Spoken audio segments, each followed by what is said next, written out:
Bonjour à tous et bienvenue dans Rimen Nati. Aujourd'hui, je vous propose de découvrir ou de redécouvrir un nouvel arbre de notre environnement, j'ai nommé le muscadier. Le muscadier est un arbre qui peut mesurer plus de 10 mètres de hauteur. Il possède une sève de couleur rose à rouge et un feuillage odorant de couleur vert pâle parsemé de jeunes feuilles rouges. Il produit des petites fleurs jaunes et odorantes qui poussent en grappe et des fruits de la taille et de la forme d'un gros abricot qui renferme des noix comestibles.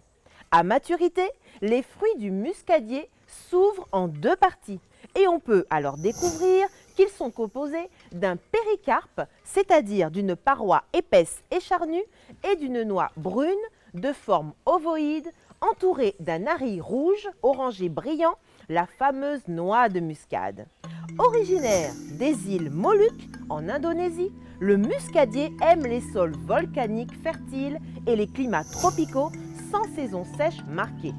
En 1768, il est transplanté à l'île Maurice et à la Réunion, puis introduit par les colons français en Guyane et aux Antilles vers la fin du XVIIIe siècle, début XIXe siècle. Aux Antilles francophones, le fruit est appelé muscade ou miscade en créole, nutmeg dans la Caraïbe anglophone et nuez de boda ou nuez moscada dans la Caraïbe hispanophone. À la base de nombreuses utilisations dans le monde, la noix de muscade possède des propriétés culinaires et médicinales que nous allons découvrir avec nos différents intervenants du jour. Sans plus tarder, écoutons maintenant ce qu'ils ont à nous dire sur le sujet.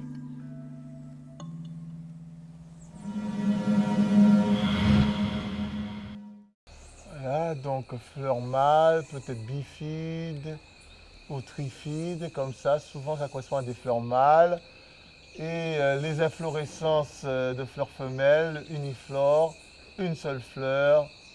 Voilà. Les fleurs sont axillaires. Elles sont toujours à l'aisselle des feuilles. Elles sont axillaires, à l'aisselle de la feuille. Là. Voilà la feuille, voilà l'inflorescence, axillaire. Voilà, un peu axillaire. Et la fleur femelle ici, donc quand elle va être fécondée, elle va nous donner un fruit. Et voilà, un beau fruit comme ici. Voilà, c'est comme un œuf. Mais ça ressemble à un abricot, abricot France. Voilà, voilà l'abricot France. Donc on voit bien le pédoncule ici, bien lourd, qui portait la fleur. Et maintenant qui s'est développé en fruit. Le fruit qui fait bien voilà, 2 cm à peu près ici de diamètre. Oh, voilà un tout petit, voilà un tout jeune fruit ici. Voilà, voilà qui est issu donc de la fleur femelle. Voilà, donc pour la fleur mâle, en général, donc on va avoir une dizaine d'étamines.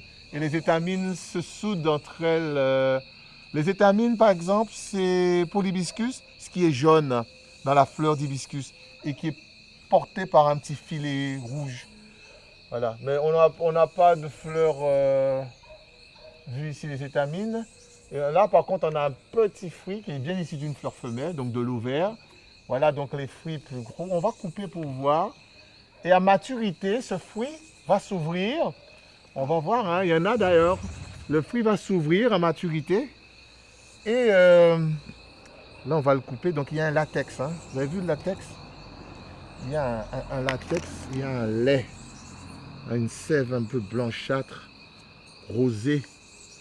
Hein. Ça sent très bon, c'est très aromatique. Voilà. Donc, c'est une drupe, ce genre de fruit, parce que... Voilà. Donc on a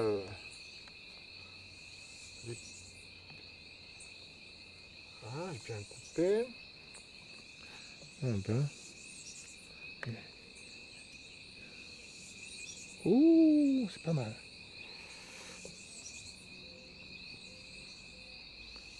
J'ai peur de me faire mal. Ah, voilà. Oh, regardez-moi ça. À l'intérieur donc du fruit, on a la graine. Et la graine est recouverte de ce de la rille, la rille. On dit aussi le massis, M-A-C-I-S, ou arille, A-R-I-2-L-E. Voilà donc l'épicarpe ici, péricarpe, le péricarpe, qui est jaunâtre, blanchâtre, jaunâtre. Voilà, c'est une drupe. On a la graine à l'intérieur. Et ah oui, c'est aromatique. Ah oui, c'est d'ailleurs utilisé en cosmétique, en parfumerie. On fait de l'essence de muscade d'ailleurs, l'essence de muscade, l'essence de fleurs. Donc on a la graine à l'intérieur et donc le fruit quand il va évoluer, regardez, hein. En fait il s'ouvre, hein, il va s'ouvrir tout seul. Là je l'ai coupé, mais d'ailleurs dans l'arbre on en voit, hein, ils vont s'ouvrir. Si on cherche bien, il y en a qui sont justement par cette suture là. Vous voyez cette zone de suture, on la voit ici. Cette zone de, le fruit va s'ouvrir ici en deux par cette suture ici qui est dorso, ventrale quoi. Le fruit va s'ouvrir par cette suture, va laisser d'ailleurs apparaître la graine comme ça. Voilà, la graine à l'intérieur. Voilà, ça va s'ouvrir. Et on a cette très belle couleur. Voilà. Donc on a la rille ici qui recouvre la graine. Vous voyez? Belle aux couleurs orangées, rougeâtres. Voilà. Oh, c'est très fort, hein, c'est très parfumé. Hein. Ah là là, ça. Ah oui. On peut faire des huiles essentielles. Ça sent bon. Et voilà donc la graine elle-même qui est recouverte par ce tégument là. Vous avez vu? Un tégument sur la graine. Donc il faudra. La graine a de la taille de l'olive à peu près. Hein.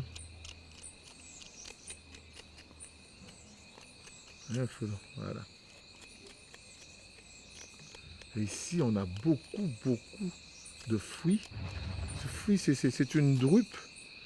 Alors, voyez.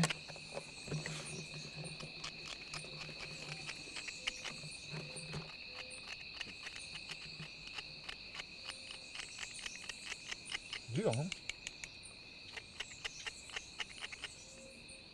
Il y a un petit tégument là-dessus qu'on enlève. Voilà. Couleur jaunâtre. Donc le fruit qui a évolué, on a vu un petit, il va grandir, il va évoluer.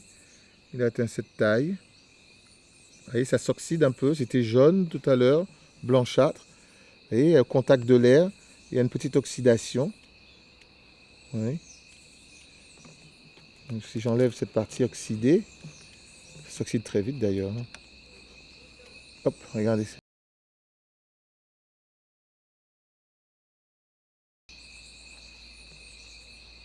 Alors, on fait de la confiture avec cette partie-là. On peut faire de la confiture. Et ça, c'est utilisé comme condiment dans l'alimentation, mais c'est toujours à petite dose. Toujours à petite dose qu'on utilise donc petite quantité dans l'alimentation, dans les pâtisseries. Voilà. Ça sent très bon. Cet arbre-là est centenaire. Il est très grand, il est très fructifère. Ah oui, une belle fructification. Je peux goûter? Un petit peu amer.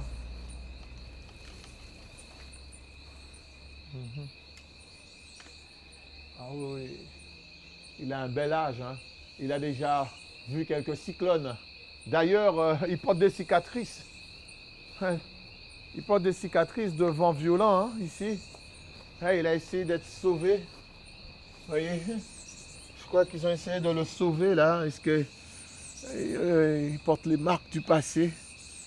Ils ont essayé de le sauvegarder. Le tronc était complètement... il restait même pas un tiers hein, du tronc. Et il est là, ça fait bien 30 ans qu'il a été consolidé de cette manière. Oh là là, c'était consolidé par du ciment avec une armature en fer, là, un béton armé. Et voilà, et il continue à survivre et à produire donc comme ça par centaines des fruits muscade, le cas dit en créole, muscade. Voilà, muscade. On dit noix de muscade, mais c'est à tort d'ailleurs qu'on appelle ce fruit, enfin noix de muscade. C'est un fruit, c'est une drupe. Hein. Voilà, on dit noix de muscade, non, non, non, c'est un fruit. C'est une graine, ça, c'est une graine. Voilà, c'est pas comme noix de cajou, voilà, ou c'est vraiment un fruit. Voilà, la graine à l'intérieur, très bel arbre. D'ailleurs, il y a plusieurs petits mourons là. Hein, c'est les épiphytes. Hein, on a des fougères. Voilà, il continue. Hein, il a été réparé, mais il continue à vivre, à se développer et même à être l'hôte d'autres plantes, des pipéracées et autres. Voilà, petit pépéromia. Ah oui, il mérite vraiment du respect cet arbre. C'est une espèce rare en Guadeloupe puisque cette espèce, le muscadier, a été introduit au XVIIIe siècle. C'est un peu d'ailleurs, a été introduit presque en même temps que le noni, XVIIIe siècle. Voilà. Fin XVIIIe siècle, les muscadiers ont été introduits. Ces arbres-là viennent des îles Moluques, des Moluques, d'Indonésie. Oui, voilà, ça a été introduit. Et pendant longtemps, les Portugais, les Hollandais cachaient, ne disaient pas où il y avait des muscadiers, voilà, parce qu'ils avaient le monopole de ce commerce. Et ils ont, pendant longtemps, les Arabes, les Portugais, les Hollandais, détenu comme ça ce commerce donc, de muscade et qui est actuellement utilisé dans tout le monde, planté dans tout le monde, dans les Antilles. Mais ça reste une espèce très rare ici. Voilà. Surtout que comme on l'a vu, on peut avoir des pieds qui sont uniquement mâles ou des pieds qui sont uniquement femelles. Alors on espère qu'il doit avoir un pied en tout cas mâle pas très loin hein, également. Et on va voir donc comment on peut utiliser les usages de ces muscades, de ces graines de muscade. Voilà.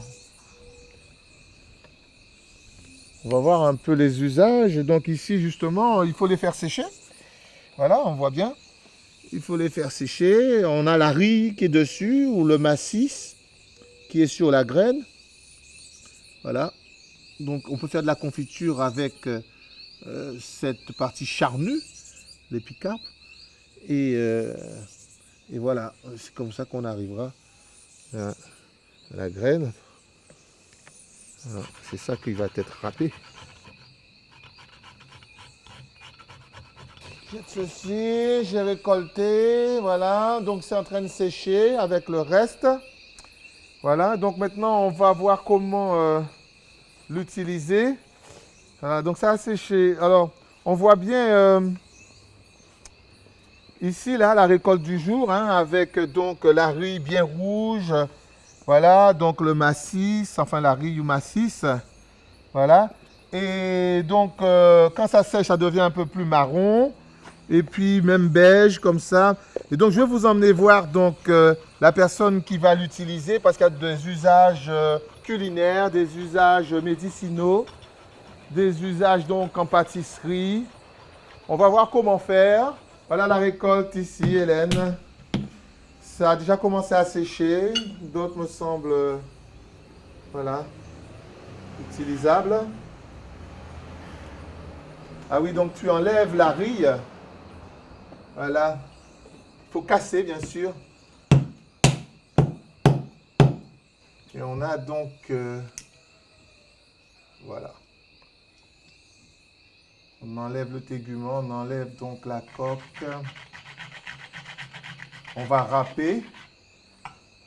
Et donc, on a une épice qui est utilisée à travers le monde. Hein. Voilà, on a une épice utilisée. En général, c'est en petite quantité. D'accord? C'est un puissant antiseptique. Et même un peu somnifère. Il faut faire attention de ne pas trop en consommer, justement.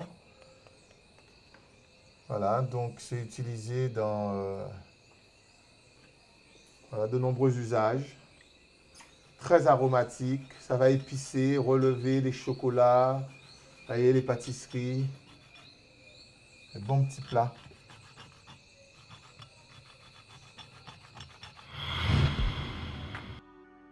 Le muscadier est un arbre de la famille des Myristicacées. Il est connu scientifiquement sous le nom de Myristica fragans, qui veut dire parfumé en grec. Son fruit est reconnu pour ses vertus anti-infectieuses, antibactériennes, stomachiques et aphrodisiaques. Il contient 40% de lipides qui fournissent un beurre de muscade utilisé en pharmacie.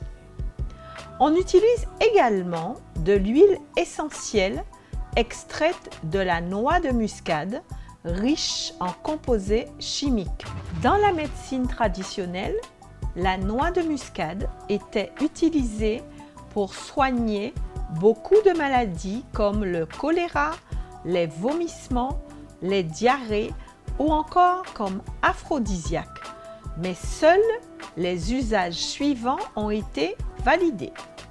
Ainsi, d'après la pharmacopée végétale caribéenne Tramil, la noix de muscade, utilisée à faible dose sous sa forme solide en cuisine ou dans des préparations médicinales ou encore sous sa forme d'huile essentielle, permet de soulager les douleurs rhumatismales, les digestions difficiles et les flatulences.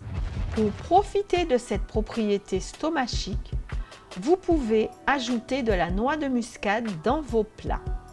De plus, la noix de muscade râpée est utilisée en cataplasme sur le front ou le thorax et le dos pour soulager les maux de tête et les pneumopathies.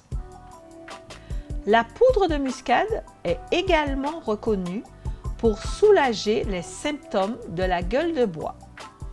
Cependant, nous devons rester vigilants lors de son utilisation et ne pas consommer plus de 500 mg par jour de noix en poudre car le fruit contient de la myristicine qui est un composé toxique pour le système nerveux.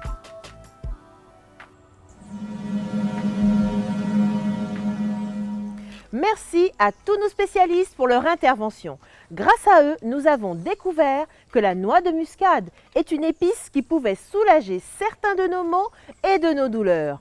Ils nous ont aussi permis de savoir qu'une consommation excessive de noix de muscade pouvait être dangereuse pour notre santé. Alors, soyons prudents lors de son utilisation et comme avec toutes les plantes décrites dans Riben Nati, n'hésitons pas à demander l'avis d'un spécialiste de la santé avant toute utilisation. Votre magazine Riben Nati est terminé pour cette saison.